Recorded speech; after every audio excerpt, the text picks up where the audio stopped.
কালকে এই সময় ছিলাম ভারতে আর আজ এই সময় বাংলাদেশে। তাহলে বোঝেন, আমাকে গোলাম রাব্বানি ভাই খানিক আগে ফোন দিয়ে বলছে যে এ কবির ভাই আপনি কি হেলিকপ্টার কিনেছেন নাকি? আমি বলছি কে? বলছে যে কাল দেখলাম ভারতে রাত্রি, আজ আবার দেখছি রাত্রি বাংলাদেশে আজকাল লাইভ আসছে, ঘটনা কি?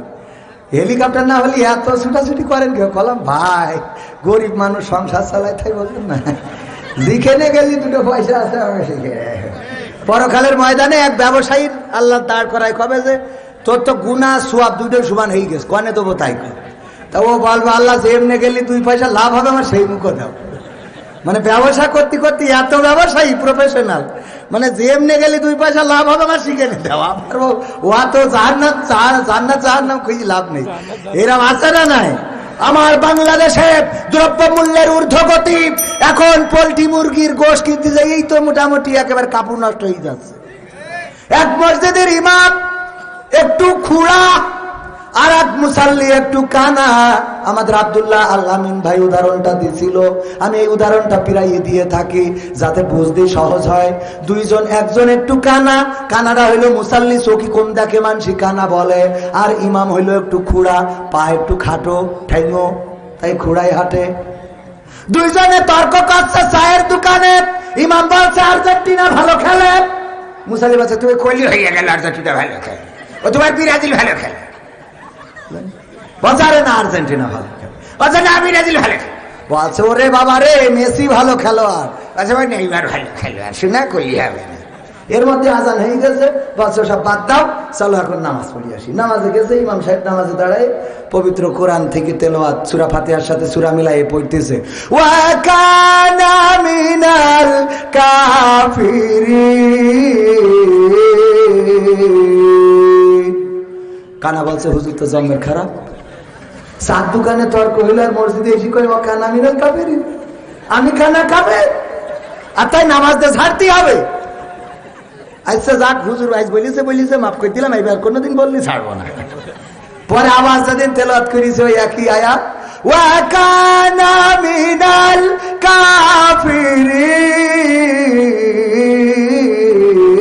কাফিরিন।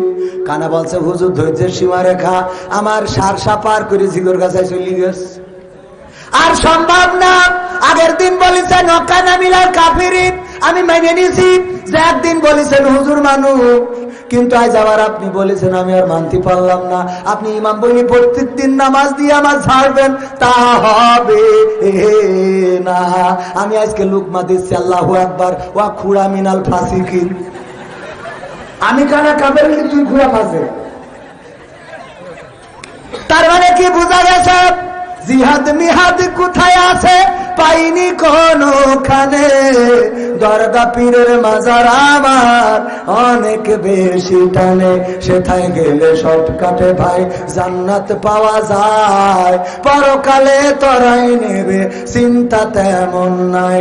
পীর সাহেবের কাছে মুরিদ আমি আমার নেতা, বছর বছর নাজরানা দি আমি আবার সেথা, হইলে ওরস কোনো ভাবে মিষ্ট করে না, ওখান থেকে আল্লাহ রাসূল হয়েছে জানা।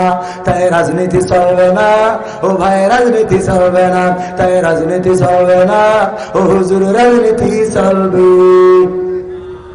আমরা বলি চলবে না, কিন্তু কোরআনের নীতি তো করা যাবে নাকি? যাবে? কোরআনের নীতির কথা বলবো, আমার আল্লাহর নীতির কথা বলবো, আমার রাসূলের নীতির কথা বলবো। যদি এই নীতিগুলোকে কেউ বলে রাজনীতি, তাইলে এটাই আমাদের রাজনীতি। ঠিক আছে তো? কিন্তু যদি বুঝে বলে অসুবিধা নেই, আর যদি না বুঝে বলে তাইলে বলবো তুমি আগে একটু শিক্ষা নীতি অর্জন করে আসো। কারণ আমার আল্লাহ পৃথিবীর মানুষ বানিয়েছে, কেউ মোবাইল বানালো, যেই ব্যক্তি মোবাইল বানিয়েছে আর একজন ক্যামেরা বানিয়েছে। এই যে ক্যামেরা আর মোবাইল দুইজন বানাইয়েছে, দুই কোম্পানি বানাইয়েছে। ক্যাননের ক্যামেরা রয়েছে আর নোকিয়ার মোবাইল রয়েছে। এখন নোকিয়ার মোবাইল দিয়ে যদি ক্যামেরার ব্যাটারিতে চার্জ দিতে যায় হবে নাকি? হবে? হবে না।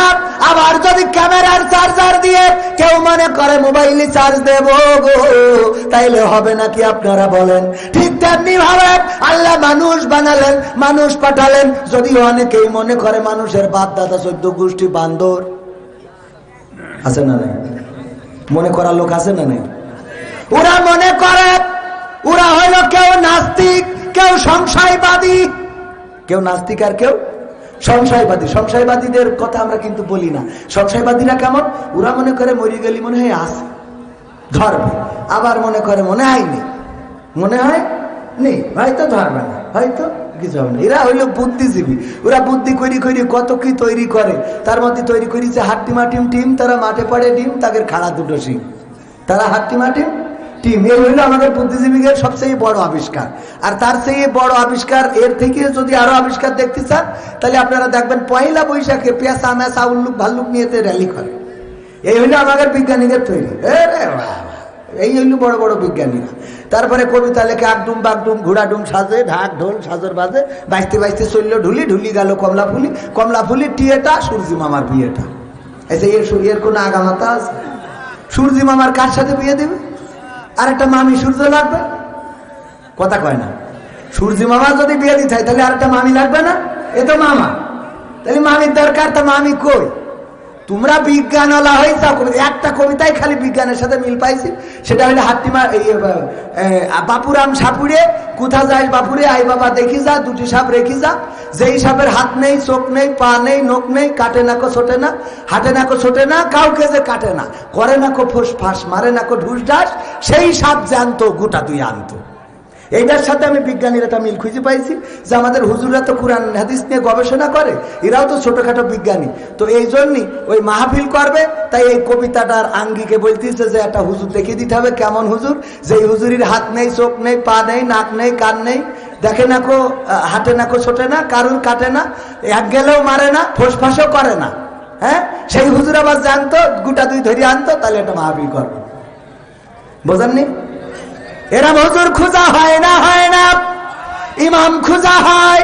যে ইমাম হাঁটে না কো ছোটে না, কাউকে কাটে না, অ্যাঙ্গেলেও মারে না, ফোসফাস করে না, ঢুস ঢাস মারে না, আবার সেই হুজুর জানতো, গোটা দুই ধরে আনতো। এইটা ছাড়া আমি আর একটা বিজ্ঞানের সাথে মিল খুঁজে পাইনি। এই হলো বিজ্ঞানীদের আবিষ্কার। এই আবিষ্কার বাংলাদেশে চলবে না। এই আবিষ্কার তাওহীদি জনতার বাংলাদেশে বীর বাঙালি মানতে পারে। শুধু বীর বাঙালি না, হিন্দু, বৌদ্ধ, খ্রিস্টান, বাহাই, যত ধর্মের লোক আছে তারা কেউই বিশ্বাস করে না তারা বানর থেকে এসেছে। আমার মাননীয় প্রধানমন্ত্রীও বিশ্বাস করে না, যার জন্য বই দুটা প্রত্যাহার করে নিয়ে নতুন করে আবার সংস্করণ করে বই বাজারে দোকান ছাত্রদের কাছে দিবেন। বলেন আলহামদুলিল্লাহ। কারণ এই বিবর্তন নীতির সাথে বাংলাদেশ শুধু নয়, গোটা বিশ্বের মানুষের কোনো সম্পর্ক নাই। আছে এই বিবর্তন নীতি যদি পড়ানো হয় বা পড়ানো হতো, আমার ছাত্ররা যদি মনে করতো যে আমরা বানরতে আইছি, তাহলে মডেল মসজিদে নামাজ পড়তো কিনা? ওরা তো সব গাছে উঠে বসে দেখতো। কথা কয় না? কানে উঠে বসে দেখতো গাছে, তারাই ধরি নামাইনো যেত না।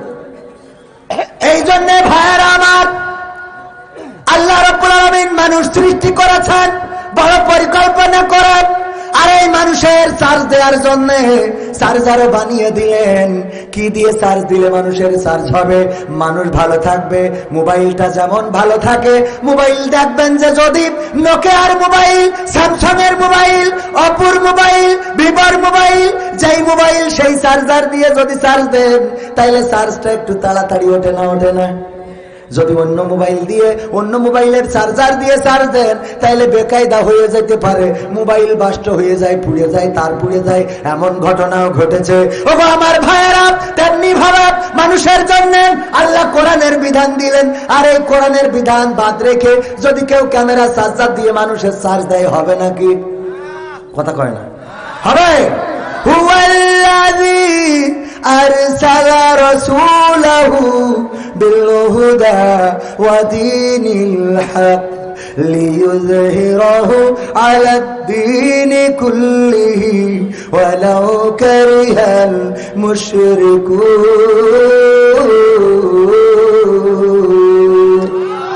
আমার আল্লাহ বললেন, আমি রাসূলকে দ্বীনে হক সত্য দিন সহকারে পাঠিয়ে দিয়েছি, এই জন্য যে তিনি যেন সকল দিনের উপরে, সকল ধর্মের উপরে, সকল মতের উপরে আল্লাহর দিনকে বিজয়ী করে দেখায়। আর এটা দেখাতে গেলে মুশরিকদের একটু জ্বালা পোড়া হবে, তারপরে ওকে যতই জ্বলুক কোনো অসুবিধে নেই।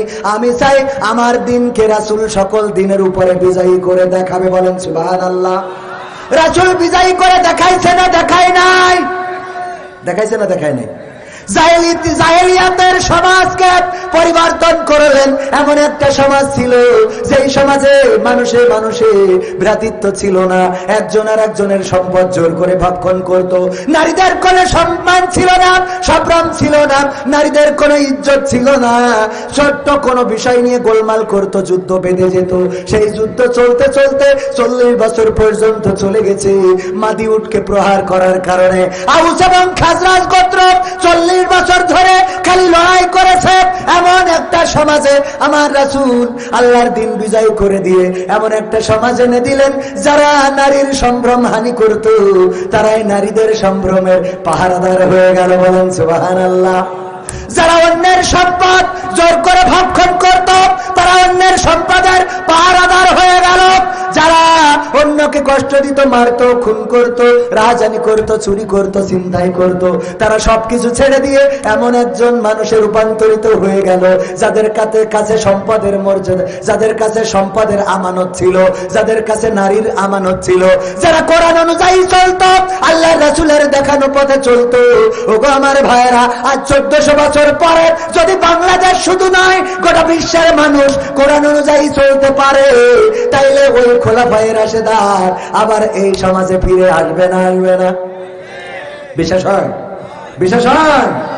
সময় স্বল্প, একটু কি লিখেছে পড়ি দেখি। হুজুর আসসালামু আলাইকুম ওয়া রাহমাতুল্লাহ।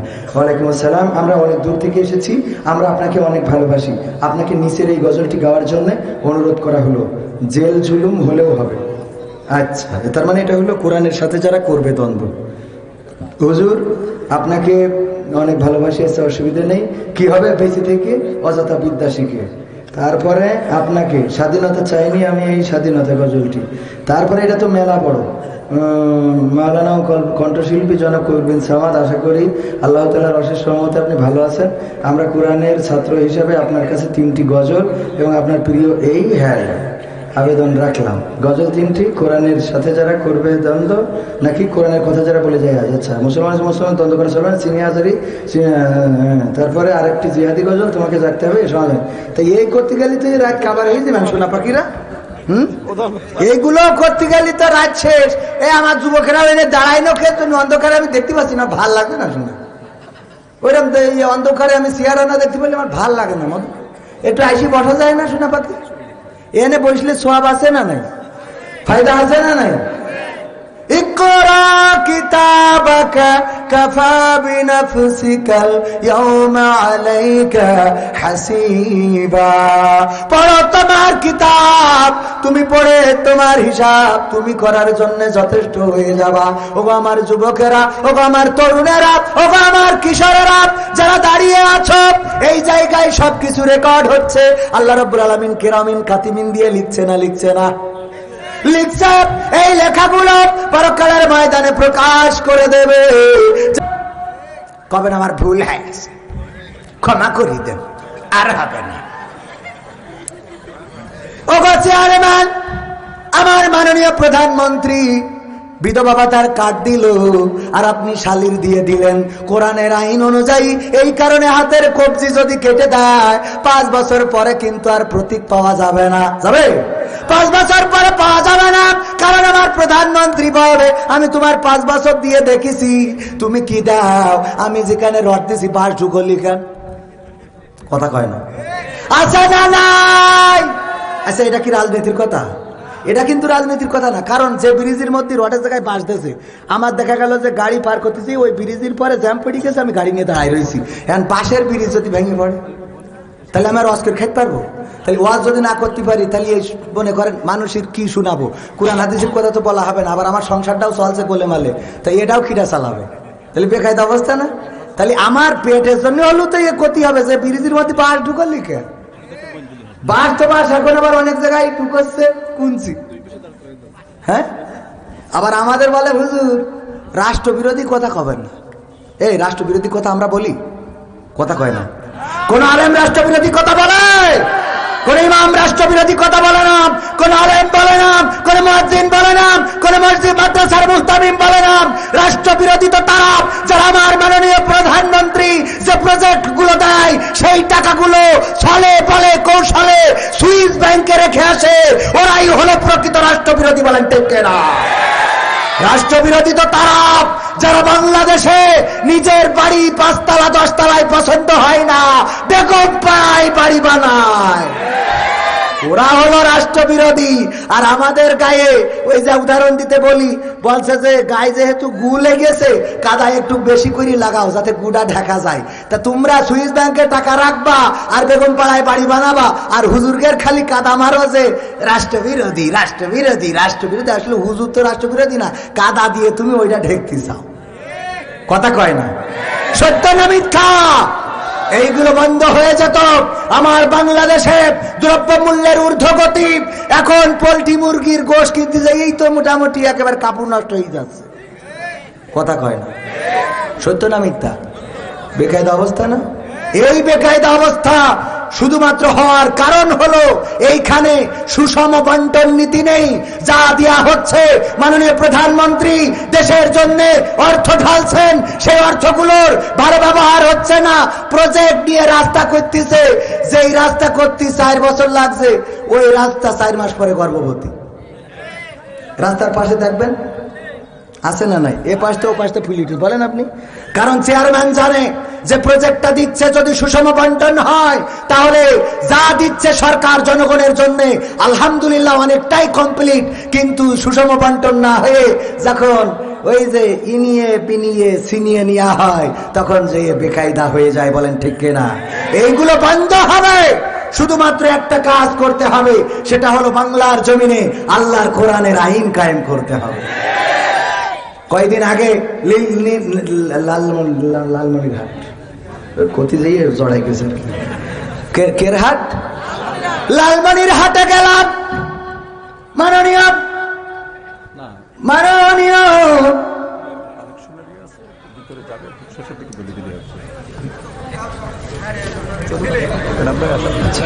ভাইয়েরা আমার, কতক্ষণ শুনবেন? কথা কয় না? হ্যাঁ, হুজুর মরিয়ে ভূত হয়ে থা।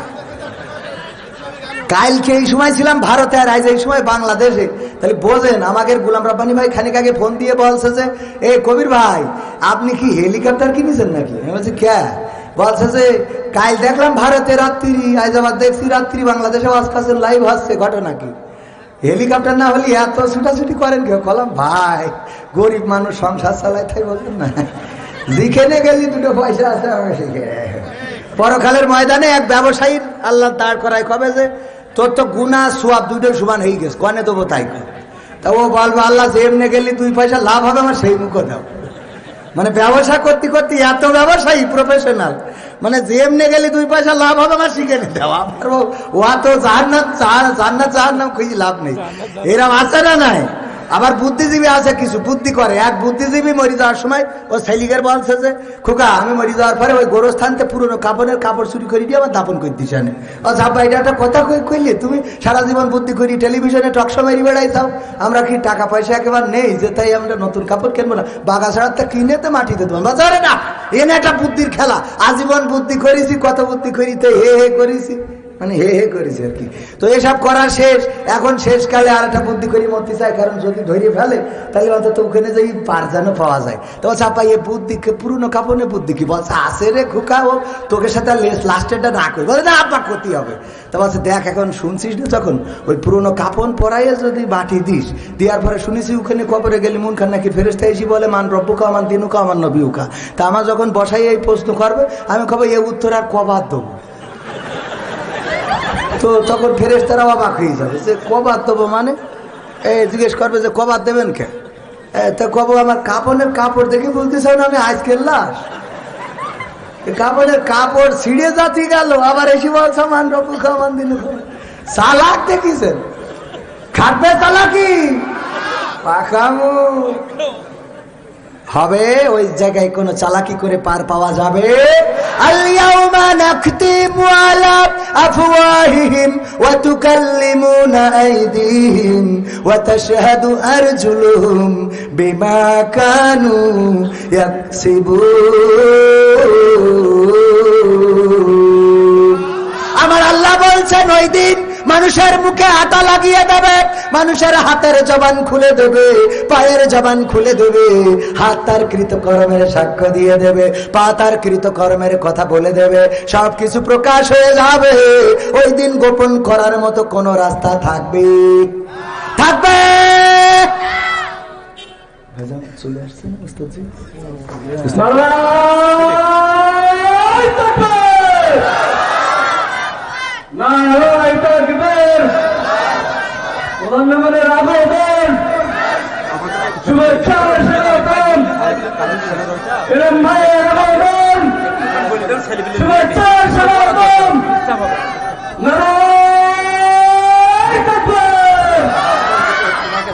আমরা প্রধান মেহমানকে মঞ্চে আসার জন্য আহ্বান জানাচ্ছি।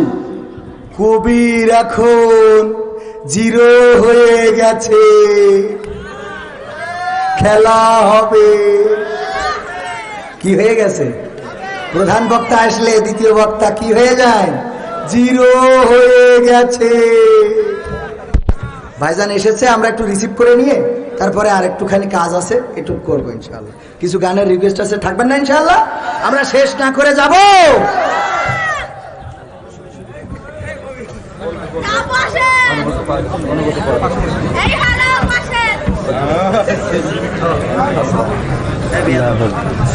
আমি প্রথমেই বলেছি আমাদের উস্তাদ, আমাদের যিনি তৈরি করেছেন, যিনাদের অনুপ্রেরণা পেয়ে আমাদের রাহবার, ওনারা আমাদেরকে গড়ে দিয়েছেন, কোরআনের পথে চলা, কোরআনের পথে বলা শিখিয়েছেন।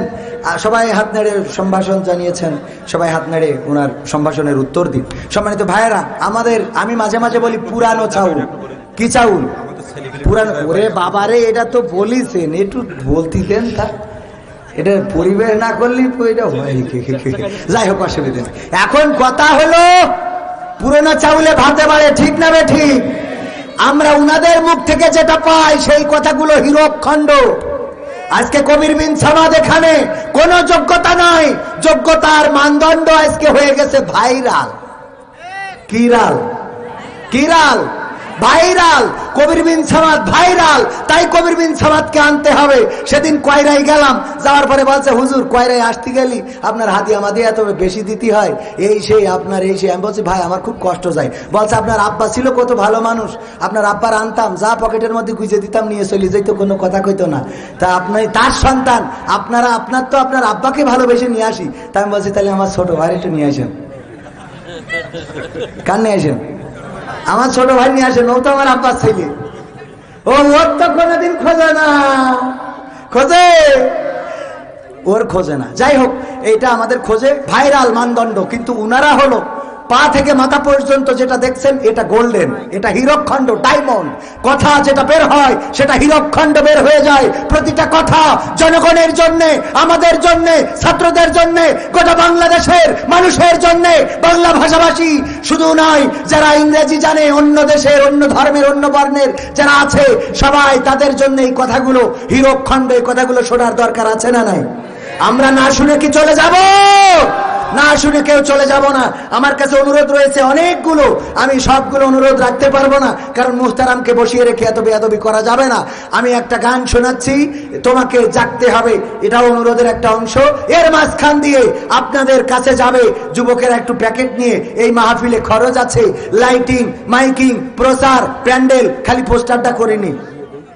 পোস্টারটাও মানে লিফলেট করেছে তো এই খরচ আছে। একটু হাত ঢুকানো যাবে না পকেটে? ঢুকানো যাবে কিনা? পকেটে একটু হাত ঢুকাইয়েছে, যা পারেন তাই দান করবেন। পকেটে সিগারেটের প্যাকেট থাকলে দিয়ে দেবেন।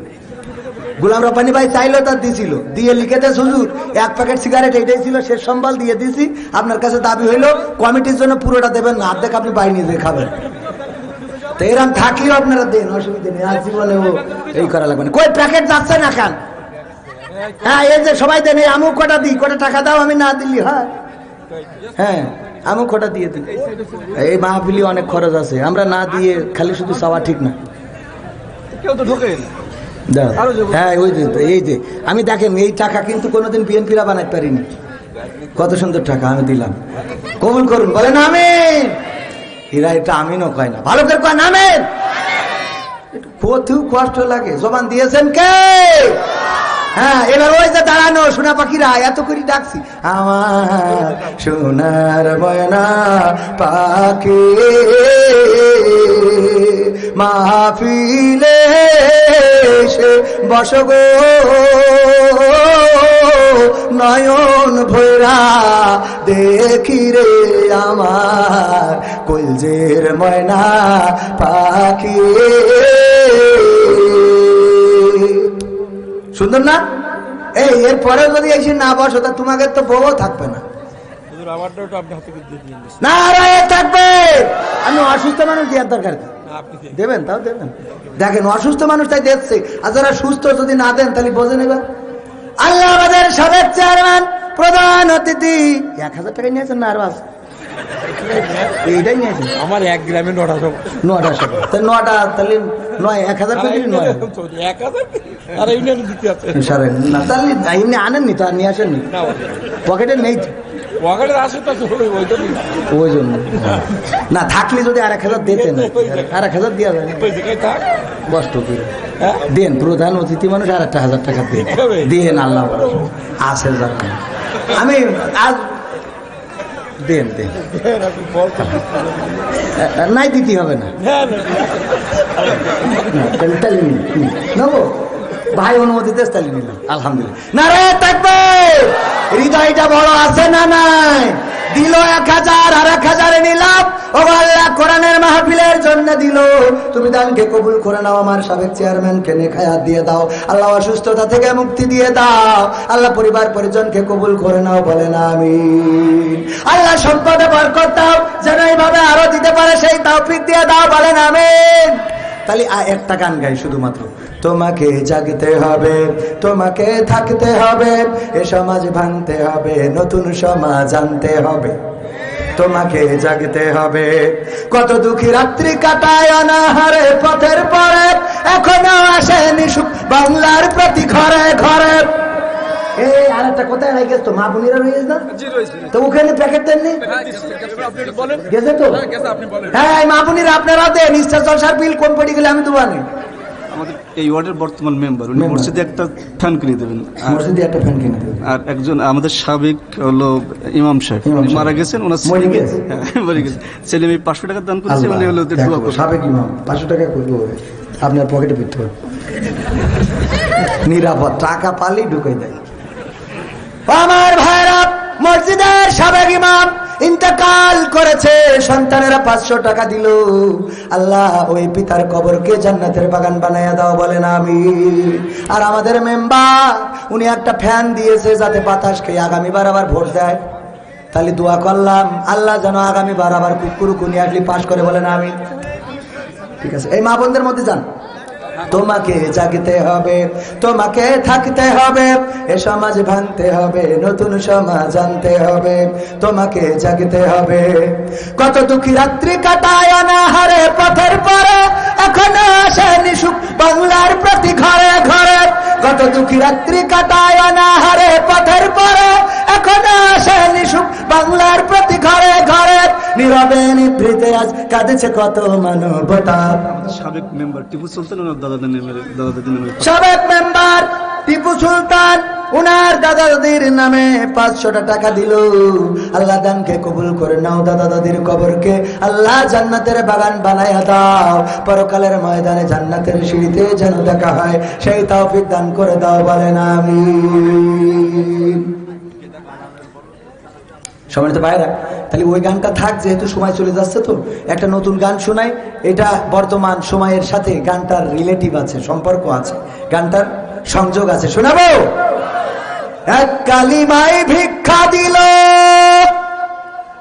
আবার সেই কালিমায় ফাঁসি দিল, এই কালিমার ফারাক কোথায় বলো, এই কালিমার ফারাক কোথায় বলো। এক কালিমায় ভিক্ষা দিল, আবার সেই কালিমায় ফাঁসি দিল। এই কালিমার ফারাক কোথায় বলো, এই কালিমার ফারাক কোথায় বলো। সুবিধাবাদী যারা সেভাবে চলে তারা, সুবিধাবাদী যারা সেভাবে চলে তারা, হকের কথাই তুমি কেন জানো। এই কালিমার ফারাক কোথায় বলো, এই কালিমার ফারাক কোথায় বলো। কালিমা পড়লে শুধু বলবে না কেউ কিছু, সেই কালিমার ব্যাখ্যা দিলে ছাড়বে না তো পিছু। কালিমা পড়লে শুধু বলবে না কেউ কিছু, সেই কালিমার ব্যাখ্যা দিলে ছাড়বে না তো পিছু। তোমাকে মারবে পাথর, আঘাতে করবে কাতর, তোমাকে মারবে পাথর, আঘাতে করবে কাতর, তুমি যদি হকের পথে চলো। এই কালিমার ফারাক কোথায় বলো, এই কালিমার ফারাক কোথায় বলো। কারো কালিমায় আদর মেলে হয় না কোনো দোষী, কারো কালিমায় কারাগার আর মেলে ফাঁসির রশি। কারো কালিমায় আদর মেলে হয় না কোনো দোষী, কারো কালিমায় মেলে কারাগার মেলে ফাঁসির রশি। তোমাকে করবে ক্ষত মারবে অবিরত, তোমাকে করবে ক্ষত মারবে অবিরত, তুমি যদি ন্যায়ের পথে চলো। এই কালিমার ফারাক কোথায় বলো, এই কালিমার ফারাক কোথায় বলো। এক কালিমায় ভিক্ষা দিল, আর এক কালিমায় ফাঁসি দিল। এক কালিমায় ভিক্ষা দিল, আবার সেই কালিমায় ফাঁসি দিল। এই কালিমার ফারাক কোথায় বলো, এই কালিমার ফারাক কোথায় বলো।